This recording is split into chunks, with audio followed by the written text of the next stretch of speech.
সারা বিশ্বে একই দিনে ঈদ পালন করা আছে কিনা, সারা পৃথিবীতে একই দিনে ঈদ পালন করা যাবে কিনা।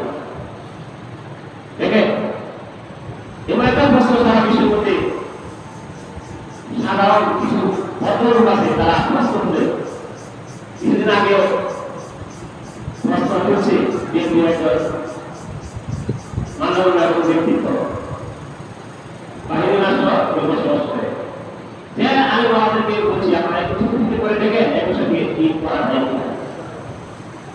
ঈদ এটা বছরে একবার আসে, নামাজ তো প্রতিদিন হচ্ছে, জুমার নামাজ প্রতি সপ্তাহে হচ্ছে, এই জন্য এত আলাদা নামাজ।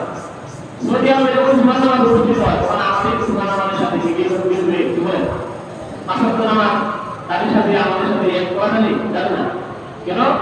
সূর্য উদয়স্থল এবং অস্তস্থলে বেশ কম আছে।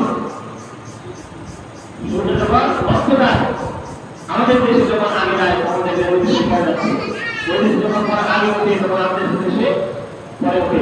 সূর্য কিন্তু সৌদি আরবের সূর্য অর্থাৎ চন্দ্র একদিন আগে দেখে, আগে দেখার কারণে তারা আগে উঠে রাখে। রাসূলুল্লাহ সাল্লাল্লাহু আলাইহি ওয়াসাল্লাম বলেছেন যখন তোমরা চাঁদ দেখবে তখন রোজা রাখবা, আর চাঁদ থেকে রোজা ভঙ্গ করবে। এই জন্য ওরা আগে চাঁদ থেকে রোজা রাখে, আমরা পরে চাঁদ দেখি আমাদের বাংলাদেশে। এই জন্য আমরা পরে রোজা রাখি এবং পরে ঈদ করি। এই জন্য শিকার কিতাবের মধ্যে আসছে যে একই দিনে সারা পৃথিবীতে ঈদ করা পুরো ছুটি করা সম্ভব না, কখনো সম্ভব না। যদি এটা সম্ভব হয় তাহলে নামাজ সৌদি আরবের সাথে মিলায় করতে হবে, ঠিক না?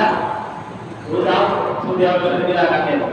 আজকে তোমার আমরা এখন করবো না, আমরা 3 ঘন্টা কি বলেন না, 3 ঘন্টা পরে করবো, 3 ঘন্টা পরে আমাদের আসলে শুরু হয়ে যাবে, আপনার রোজাটাও দিয়ে হবে না। আশা করি বিষয়টা